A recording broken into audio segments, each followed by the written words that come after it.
All right, welcome everyone. Welcome to David Upegui's doctoral defense. Before we begin, I would like to read a land acknowledgement from the University of Rhode Island. The University of Rhode Island occupies the traditional homelands of the Narragansett Nation, and what is now the state of Rhode Island occupies the traditional homelands and waterways of the Narragansett Nation and the Niantic, Wampanoag, and Nipmuc peoples. We honor and respect the enduring and continuing relationship between these nations and this land by teaching and learning more about their histories and present-day communities, and by becoming stewards of the land we too inhabit. In addition, let us acknowledge the violence of conquest, war, land dispossession, and enslavement endured by Black and Indigenous communities in what is now the United States. Their contemporary efforts to endure in the face of colonialism must be acknowledged, respected, and supported. I think that is a wonderful way to introduce David Upegui's doctoral defense in the joint program in education between Rhode Island College and the University of Rhode Island. David's dissertation is entitled Social Justice and Evolutionary Biology, a Natural Fit. I am Amelia Moore from the Department of Marine Affairs, and I will be serving as defense chair today. We also have with us Dr. David Fostovsky, David's major professor in geosciences, and we have his dissertation committee here with us today, Dr. Julie Corio from URI School of Education, Dr. Stefan Battle from Rhode Island College's School of Social Work, and Dr. Rudolph Krauss, Rhode Island College Department of Educational Studies. And then, of course, we have all of you here in the audience. So I would ask, as we go, that everybody stay muted unless you are David and presenting. Everybody should now mute themselves. If you're not muted already, I will do that too. And David, I would like to turn it over to you to present to us on your research. Thank you so much, Dr. Moore. I'm going to go ahead and share my screen.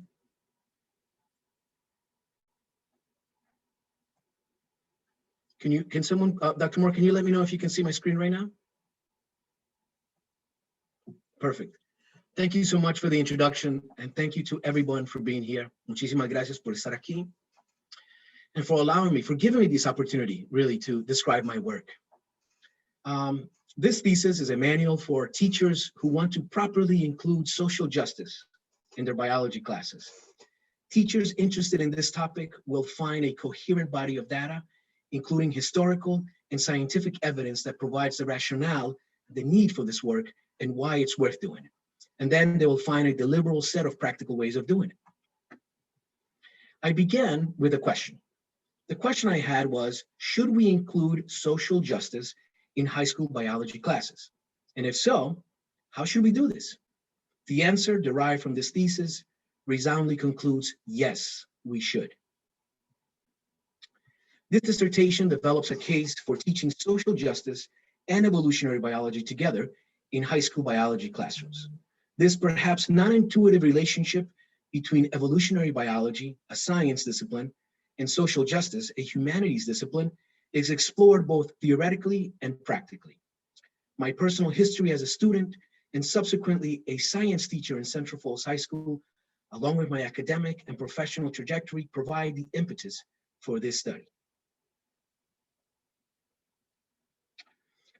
This study consists of 3 sections that answer the original question.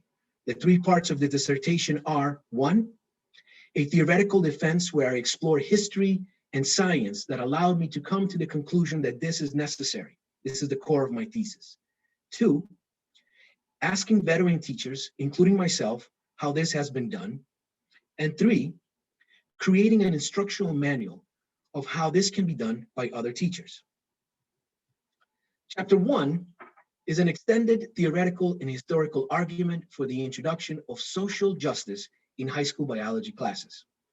This original synthesis contains the data to show that science has been used as a tool of racial oppression. Chapter 1 develops fully the relationship between evolutionary biology and social justice and proposes that this relationship is best explored at the high school level. This section includes reviews of the theory of evolution by natural selection, the meaning of social justice, the roots of oppression, particularly slavery and colonization as a result of unfettered free markets, oppression of the United States, especially in the 18th and 19th century, the scientific basis for American racism, and the convergence of evolutionary theory and social justice in high school biology classes. To begin, I had to highlight the importance of the history of evolutionary theory. Evolutionary theory explains the variation, the phenotypical variation within our population, but it does not explain the social injustices that are observable. However, it is in a science classroom where evidence is valued and the tools of science enable us to look deeply into the natural world as well as the socially constructed world. Next, I had to define and explore social justice. My personal experiences, including the events of last year, both at the national and local level, showed this need. Central Falls was the only district in the state of Rhode Island that had to gather outside of the State House to fight for a basic operating budget that would include physical education, art teachers, and even the school nurses, all who were fired due to budget cuts. No other district in Rhode Island had to do this. We had to conclude that there was something beyond need that was being used to make these choices. Social justice then can be defined as a fair and just distribution of rights, opportunities, and resources within a society. American political philosopher John Rawls states, in all sectors of society, there should be roughly equal prospects of culture and achievement for everyone similarly motivated and endowed. The expectations of those with the same abilities and aspirations should not be affected by their social class. Clearly, this thesis states that there should be a more equitable distribution of opportunities and life chances than the one currently available to most people around the world. Part of this work in this chapter included autoethnographic vignettes that bookend each of the subchapters. These stories provide contextualization for the topics that are covered. As a high school teacher at my alma mater, I became convinced that high school biology classes were the necessary place to introduce ideas of social justice. Here you see some of the pictures that relate to the vignettes or the autoethnographic work that I did. This is my tia, my aunt Celi, a Franciscan nun who first taught me about evolution. And clearly you can see that she does not know how to hold babies, but she knows a lot of other things. This is what I looked like when I graduated high school. And I'm wearing the same cap and gown colors as some of my recent students who just recently graduated and who are inspirational to this work. Historically, we have had an artificial, arbitrarily graded ranking of human value in our society, a caste system, as described by Isabel Wilkerson. The caste determines one's standing, access to resources, worthiness, benefit of the doubt, and even beauty. And these are not due to action on the part of the individual who is being accorded or being withheld from access to these resources. These are the result of having been born into a group that has a specific location within a hierarchy, one that dates back to the 15th century. Any number of arbitrary metrics could have been used to rank people in the caste system, but the metric that was selected was skin pigmentation patterns, which should have been a neutral characteristic, but in fact were turned and twisted, given meaning that validated oppression. Race then became the divider between those who can own property and those who were property. Science played an often visible and complementary role in maintaining the caste system.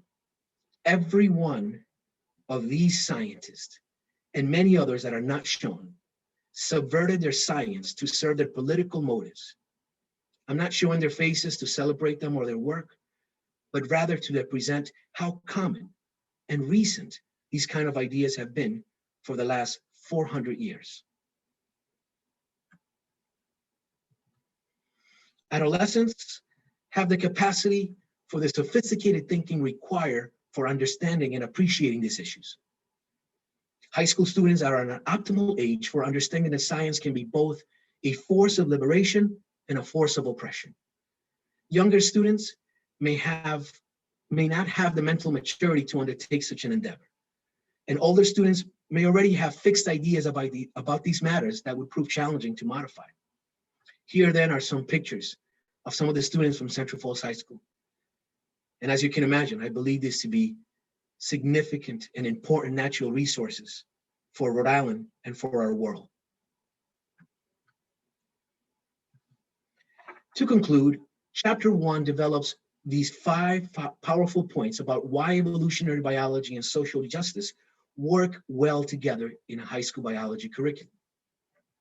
A, evolutionary theory has an explicit biological relationship to social justice, because not only do the facts of evolution strongly argue for the key tenets of social justice, but because it's historical, and in some circles, current misinterpretation, that is to say that the facts of evolution argue for societal inequities, form a potent and dramatic moral counterpoint. B, teachers have a unique and powerful opportunity to teach the difference between specious and misleading science versus precise and rigorous science. C, historically, every instance of white supremacy asserted since the 1400s has always ultimately resorted to a diverse palette of biological explanations to justify the social hierarchy.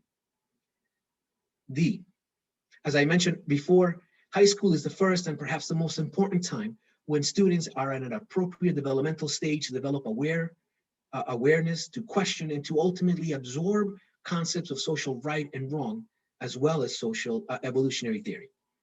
And finally, E, the apparent discordance between the logic of scientific thought and belief systems engenders a certain independence of thought in students that can contribute to their intellectual maturation and independence.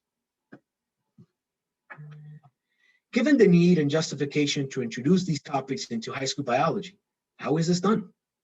Well, the obvious thing to do was to look at some experienced people and see how they have done it. Therefore, chapter 2 reports a multiple case study research to determine the means by which several experienced teachers introduce social justice into their high school biology classes. A prepared version of this chapter was turned into a manuscript that has been submitted and is currently under review in the journal Science and Education. Presented here are 3 case studies that investigate pedagogical methods used by experienced teachers to integrate social justice in biology high school curriculum. The research question was, how have experienced teachers integrated social justice into their biology classes? As Ying suggests, the question influenced my decision about the research method. Therefore, this became an embedded exploratory multiple case study that serves as an example of how science education can become a tool for student empowerment. Please allow me to use this analogy to describe the methods that I use in this research project. This is a tool that all my biology students know how to use and have learned in my classes. The microscope allows us to see things that we could not see with the unaided eye. And the data that we use for the microscope are the slides. Well, for this project, the data that I used included semi-constructed interviews, pedagogical documents, field notes, and an autoethnography approach. The objective lenses that allow us to look at different components of the data here for this project were the constant comparative, multivocal approach, and within and cross-case synthesis. The light that allows us to see the data clearly is going to be all the procedures that I follow to increase trustworthiness. The course adjustment, the adjustments that allow the stage to move up and down so we can focus on different parts of the data include the coding scheme as well as the autoethnographic approach.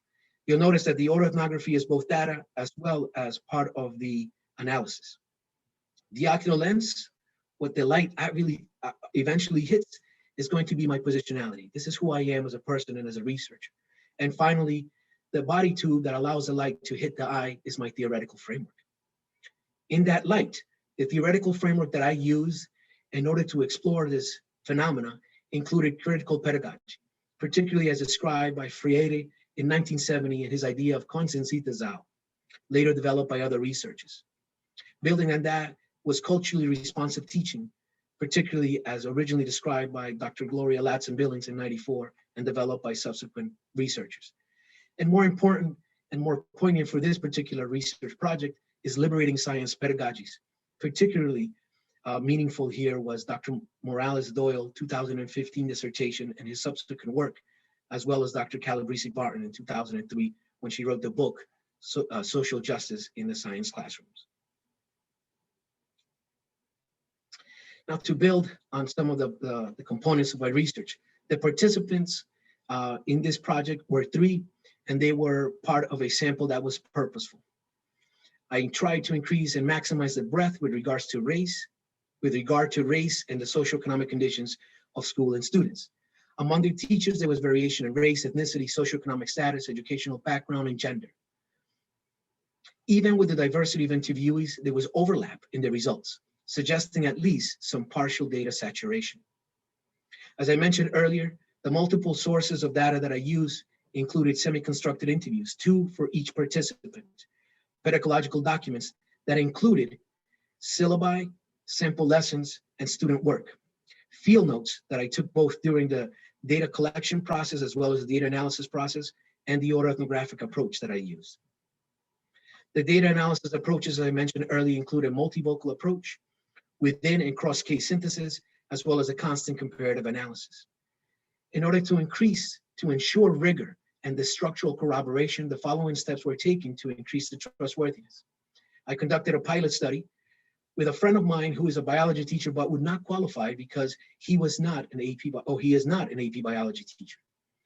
I followed the same procedures, both questions and sequence, for all interviews. I conducted member checking to ensure confirmability and dependability, where I shared a draft of my results with both of the people outside that participated in this project. I used peer reviewers, 2 people that have graduated from this program, as well as someone that is in a different doctoral program, in a different subject study. And finally, I checked for alternative explanations to ensure that I was in fact finding the most accurate and reliable understanding of the data. The findings and the interpretation. The following 2 categories emerged from the data. One theme was delivery, which included pedagogy. The other theme was content, including curriculum. Under the theme pedagogy, the following categories emerged: storytelling, situated learning, particularly Sadler's 2009 version of it, knowing your community, and transformative intellectuals. This is an a priori code that I used, developed based on Morales Doyle's ideas. For the content, the categories evolution, particularly as it referred to the construction of human race, scientific racism, how science works, how the tools of science are applied into our world, the 45th presidency and how it was a catalyst and to ensure these kind of conversations were taking place in their classrooms. And finally, specific targeted lessons that these teachers use to have students explore social injustices. Here are an example of the data that show how the category evolution and race was derived within the theme content. These are direct quotes from the 3 teachers on how they saw evolutionary theory as part of the biology classes. Teacher number 1 said, I want to talk about evolution. Kids are inspired. Kids are into the evolutionary thing. Teacher number 2 said, in evolution, I'm going to bring the idea that white people, and particularly white men, had used evolutionary theory to make themselves seem more capable, more intelligent, sort of the culmination of evolutionary forces. And in that way, if you make one race or one group of people superior, then immediately you're making others inferior. Finally, teacher number 3 said, I really enjoyed that piece, evolution, because it introduces some of the ideas we'll talk about later about the biology of race and ethnicity, about environmental factors on phenotypes. Finally, this quote from this participant number 3, I think nicely summarizes some of the main ideas of chapter 2. She said, the tools of science are the tools of liberation. When we ask students to do these practices of science like argumentation or communication or data analysis, it turns out that they are the identical tools that people have to develop individually and collectively to work against oppression and to dismantle oppressive systems. You're building students' scientific literacy and capacity, but you're also giving them the tools that they can directly apply to other problems or issues. Once having gathered the input from other teachers, I began to build a practical module that any teacher can use. Chapter 3 then is a suite of practical activities set in a theoretical and historical context to be used by biology teachers in their curriculum.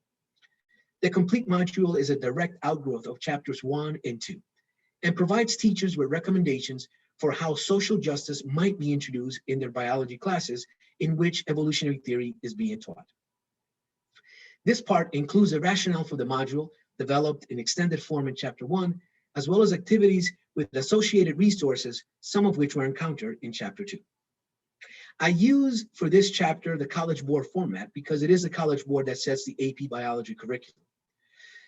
Their format is called Investigate and Learn, and it's a module format in which lesson number 1 is where students conduct research and learn about the issues both locally and globally within the course context. Lesson number 2 with all of its associated, lesson number 2 with all of its associated activities is where students learn about the causes and effect both locally and globally. And finally, lesson number 3 with all its associated activities is future concerns and solutions, where students analyze the impact for future and local community as well as the world. Finally, I also wrote some AP Biology exam questions based on the topics covered in the module. In the preface of this chapter, I lay out the educational rationale for the module, including the literature that validates the approaches described and the data from chapter 2. Therefore, some of the citations in chapter 3 duplicate those in earlier chapters, and some do not. The goals for this module included the idea that students are going to explore race-based social injustices and utilize the science practices to explore the big ideas, enduring understanding, and learning objectives as defined by the College Board. Also, for students to identify ways in which race has been defined in the past and to explore how the concept of race has been used to oppress some groups of people. The concluding idea here would be that students understand that the power of biology can be used to dismantle ideology. In conclusion, after a robust literature search, this original synthesis is validated by the literature, substantiated by work of other teachers, and culminates in practical ideas for those interested in doing this timely work. Therefore, this thesis is not a conclusion of this work. Instead, it is a starting point. It is a manual for those who are interested in learning more about the subject so they can develop their own approaches. Darwin himself had an inkling when he wrote that if the misery of the poor be caused not by the laws of nature, but by our institutions, great is our sin. So here is the father of the theory of evolution through natural selection, already aware that some of his ideas could be used to oppress people. I'd like to just take this second to thank each one of you to being here, particularly the committee members and everyone else who is here to watch this. It means a lot to me, and thank you.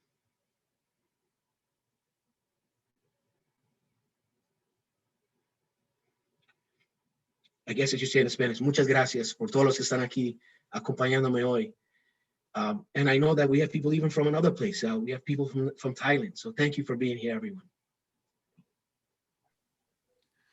Thank you very much, David, for that excellent and very succinct presentation. Now I would like to open the floor to members of the audience who are not members of the committee to ask any questions they might have at this time. And you can do that by unmuting yourself and asking a question, or by leaving a comment in the chat, or you can raise your hand using the in the reaction section. So you have 3 options for asking questions.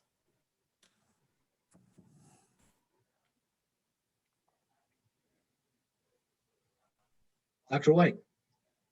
David, thanks so much. I'm really impressed.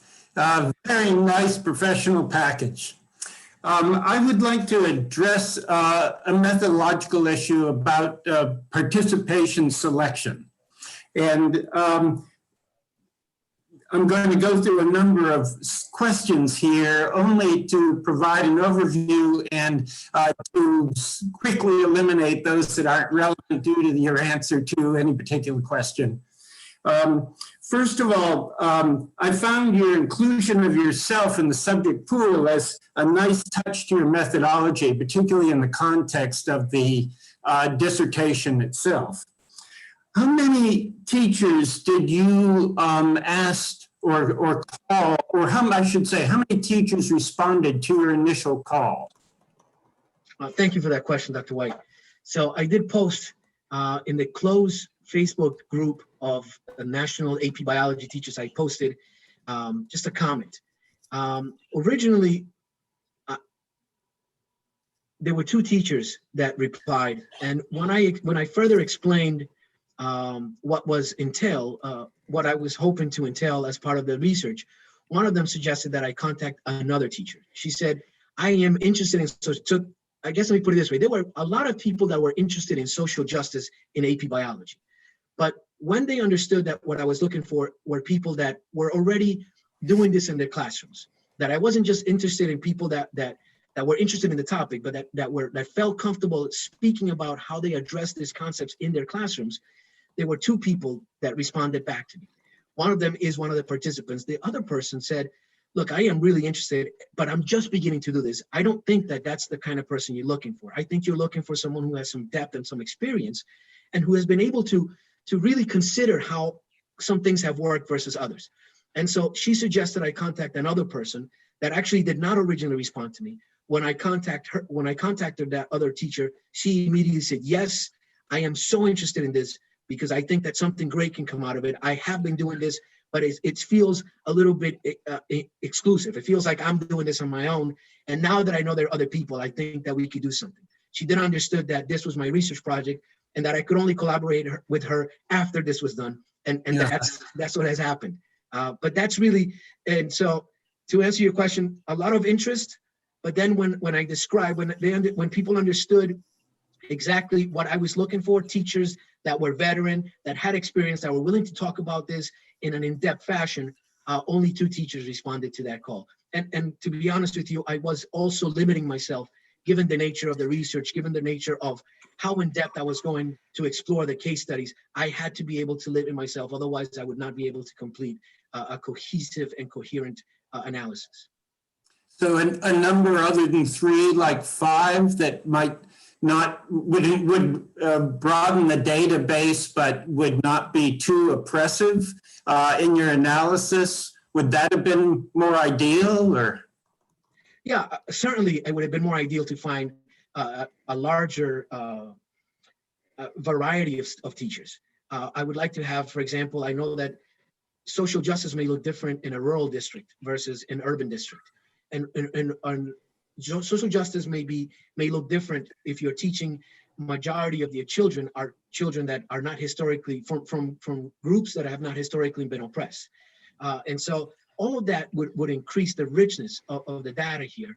But I tried to do that even with such a small number as I had, by making sure that, and also I guess I should mention that the teachers themselves, they provide that variety as well. So depending on their own personal experience, they're going to be bringing different things into it. So that's really, it would have been better.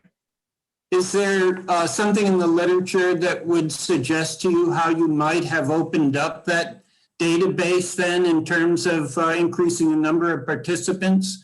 Or in your experience, would you suggest alternative approaches for the next person? Oh, absolutely. And I think this kind of work, a snowball approach, is one that is commonly used. And so if, people that do this kind of work sort of know each other, and that's exactly how I came up with my 3rd participant. It was through somebody else. And I think she could have had other people in mind that could have been approached. And I originally had some people that I've spoken to over the years that have been known to have this interest. And if I wanted to increase that pool, I think that would have been the easiest thing for me to do, is ask others that are already participating, hey, look, I'm looking for this. Do you know somebody else that has similar ideas, who has similar experiences? Thank you. Thank you, Dr. White. We have a question in the chat from Raul Anthony Carranza. And it basically says, my question is, how will a teacher teach this union of social justice and evolution using the science standard or scientific method, or what suggestion do you have in teaching this? The Association of Science Teachers in Thailand are watching this and are rooting for you. Excellent. I think that's a great question. And I think part of it is what I wrote in my dissertation, right? So chapter 3 is really this practical set of ideas of how to do this. And I think, Raul, one of the beautiful things about this versus other subjects of education is that biology is uniquely positioned. I mean, here we are where we're studying the natural world, the living world. And what biology has confirmed, what genetics has confirmed, what we now understand is that race should have never been used.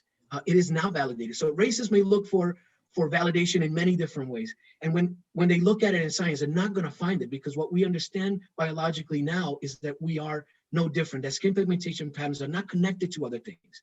And so I go back to Darwin here when he said, look, I have this idea now that I'm starting to understand the natural world. I don't think that what we're seeing between social classes is based on this phenotypical biological difference. I think something else is at play here. And I think that there are many ways to do that. I mean, I hope that, Raul, I hope that I can publish this, at least this chapter 3 for the College Board. It's still under review right now by the biology curriculum developing people. So hopefully that will be the case. And if that does happen, you can certainly have access to all of the ideas I have. But part of it is to explore these ideas, explore how race was, how people were grouped in the past based on social constructs versus how are people grouped now, biologically speaking. And we can group people, and there are some research that shows that, but grouping people right now comes up with something like 10,000 clades, like 10,000 different groups. So this idea that Linnaeus came up with of the 4 races, where you have white, yellow, red, and black, as he described, is really just not built on biology. It's not built on science. It's built on some social prejudice. So I want to give Luis Daniel Munoz a chance to ask a question. He can unmute himself and ask it. Thanks so much. Hi, Coach and Dr. Upegui. Let's just start manifesting that.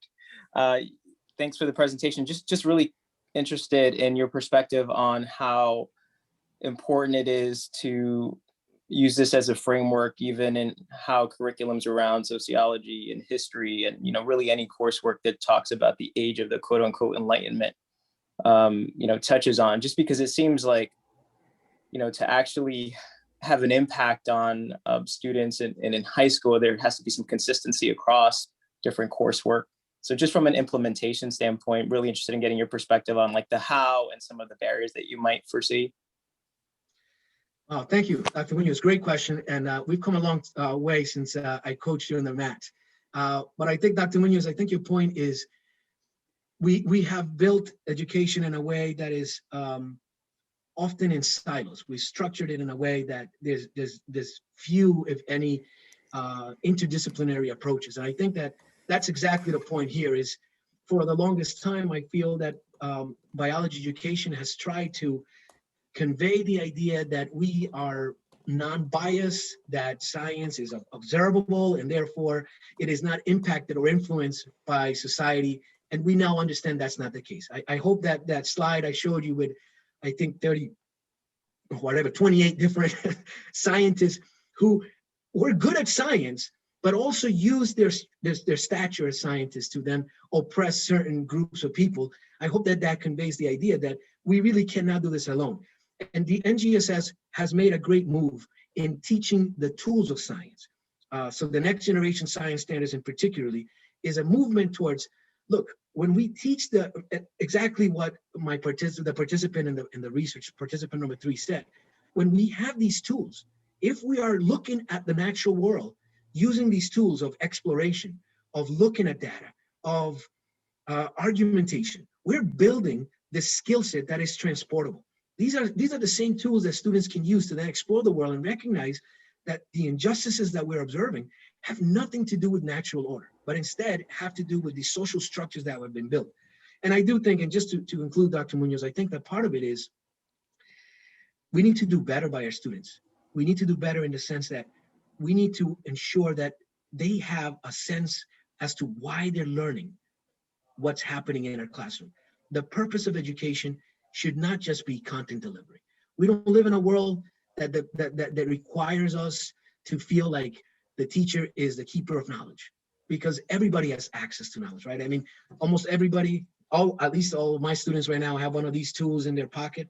So they don't have to memorize facts in the same way that we did. They can look things up, but they need to understand how to participate, how to be full participants in our society today. And I always tell my students, look, knowledge is power. And when you don't have the knowledge, somebody else has power. We live in a world, and particularly, I know I'm a little biased because I'm a biology teacher, but we live in the era of biology, where understanding biology has given us the power to live in our modern world. Biology, for example, can explain to us what happened with COVID-19, not just biologically speaking, but why is it that Central Falls has the highest infection rates in the state? It's nothing to do with biology, because we now understand that once the virus enters, it's the same, regardless of what group the census tells us that we're in. So why is that the case? We understand that to be the case because Central Falls has one of the highest, it's a highly densely populated city, one of the highest more densely populated cities in the United States, because the kind of work that people in Central Falls have to do, because we can't afford to stay home. We don't have those kind of jobs, because we live in an area that's close. So all of those kinds of connectivities need to happen in our classroom. And I think that this is just one example of how it can happen in a biology classroom. But I really do think that you're right, Dr. Munoz. We need to do better by our students so we can empower them to become the future stewards of the world, because that is who they are. Thank you.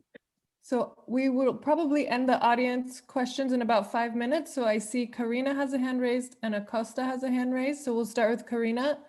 But yes, we've about 5 more minutes left for this. Thank you very much for the opportunity to ask the question, Dave. My profound admiration for you and all the work that you have done. My question goes back to Mr. Y. I was just wondering, on all the AP biology teachers that you reach out and show interest, could you tell if there was a diversity among them? And my other question was, from the teachers that help you out on your project, do they belong to low performance in schools, or just like a really good school? Thank you. Wow, that's an excellent question. Thank you. I think that the people that were interested in this work are representative of the kinds of people who are, who teach right now. So right now we have an underrepresentation of people of color in the teaching community still. And so in some ways they represented a wave of people that are currently teaching, but are becoming increasingly aware of how science can be a tool of empowerment for students. Both of the teachers that participated in the project were teachers at a very different school. None of them were schools like Central Falls. One of them was a selected school that you have to test into, but it's a public school. The other one taught at a much, much larger high school, like something like 5,000 students in there compared to, my school, which is much more different. And one of the things that provided was how their approach changed, because the group of students that they taught, that they had in front of them, looked very different.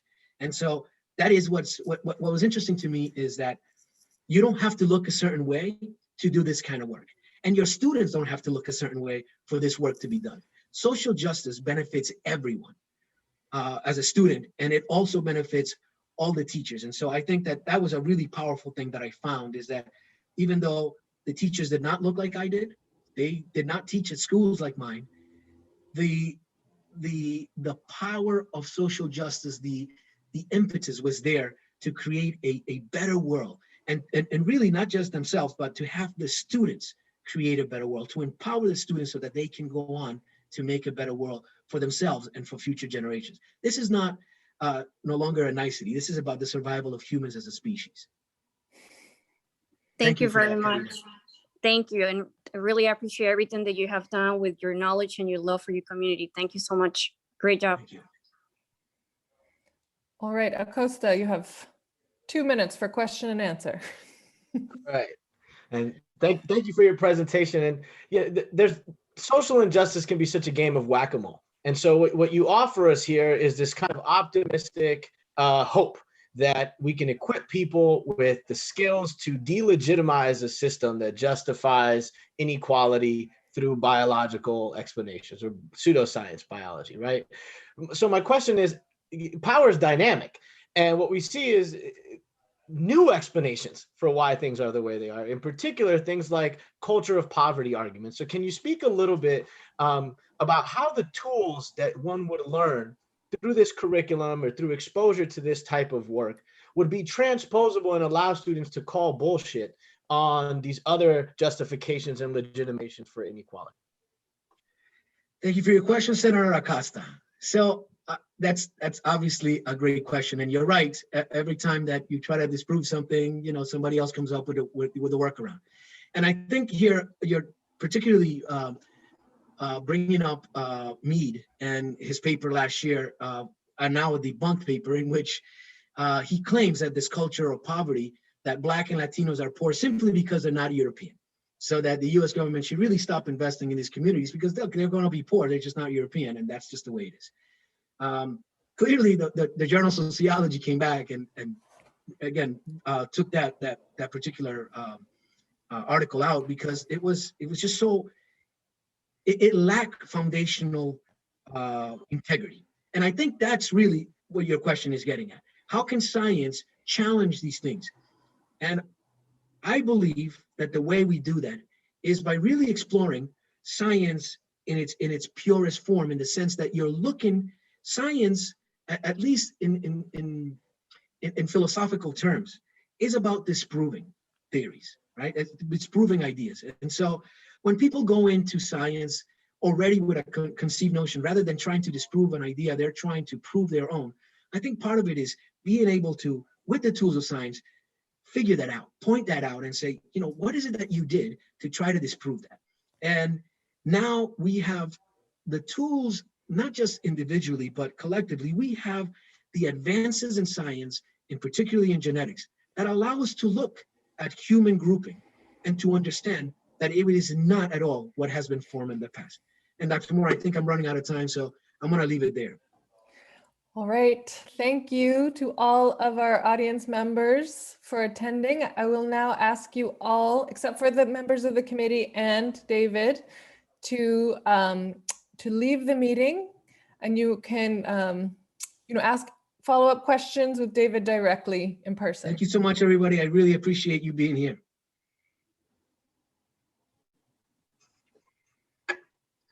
Muchas gracias. Que tengan un buen día a todos. Adiós.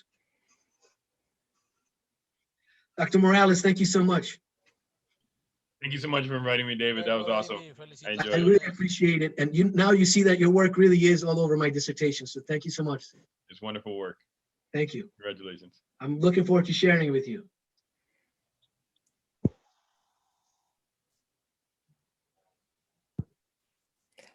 All right, if people might be stuck not being able to leave, we can remove them also, which we will do if we have to. Thank you, guys. Yeah, I think you're going to have to. Okay.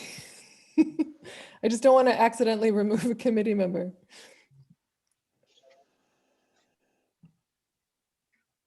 I think all of us have our pictures on. Okay. And some people might have been listening from class. I know, like Ms. Right. Garabedian is teaching class right now, so she might have just put the phone on. Of course.